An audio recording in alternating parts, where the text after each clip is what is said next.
આજે આપણે બધા જ ભરેલા શાક બનાવવા માટેનો સ્પેશિયલ મસાલો બનાવીશું, જેને તમે 6 મહિના સુધી ફ્રીજમાં અને 1 મહિનો બહાર સ્ટોર કરી શકો। જેના માટે આપણે અડધી વાટકી જેટલા મગફળીના દાણા લીધેલા છે, જેને આપણે 2 મિનિટ જેવું ડ્રાય રોસ્ટ કરી લેશી। તેની સાથે જ આપણે અડધી વાટકી જેટલા સફેદ તલ લીધેલા છે, તેને પણ રોસ્ટ કરી લેશું અને તેને પણ 2 મિનિટ રોસ્ટ કરી ત્યારબાદ 3 ચમચી જેટલી આપણે વરિયાળી લીધેલી છે, લીલી વરિયાળી, તેને રોસ્ટ કરી લેશું અને તેની સાથે આપણે સૂકું ટોપરું લીધેલું છે। તમે સૂકા ટોપરાનું ખમણ પણ લઈ શકો। જો ખમણ લેતા હોય તો ફ્લેમ બંધ કરી અને ત્યારબાદ તેમાં ઉમેરી અને મિક્સ કરવું, જેથી પેનની ગરમીના લીધે પણ એકદમ સરસ તે રોસ્ટ થઈ જશે અને બળશે પણ નહીં।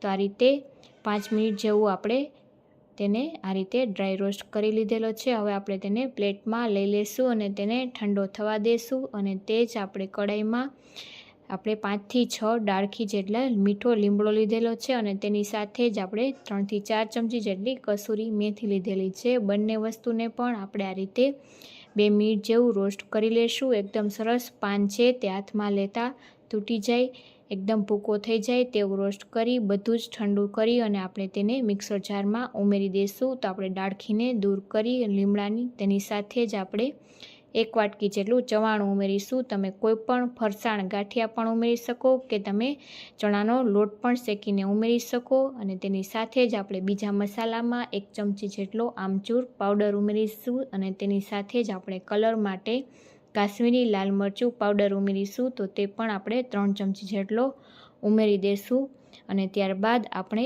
તીખાશ માટે ઉમેરીશું ગરમ મસાલો। તો 1 ચમચી જેટલો આપણે ગરમ મસાલો ઉમેરીશું અને તેની સાથે તમે તેની જગ્યાએ સૂકા મસાલાને પણ રોસ્ટ કરીને ઉમેરી શકો। 1 ચમચી જેટલી હળદર ઉમેરી દઈશું અને તેની સાથે જ આપણે 2 ચમચી જેટલો ધાણા જીરું પાવડર ઉમેરી દઈશું।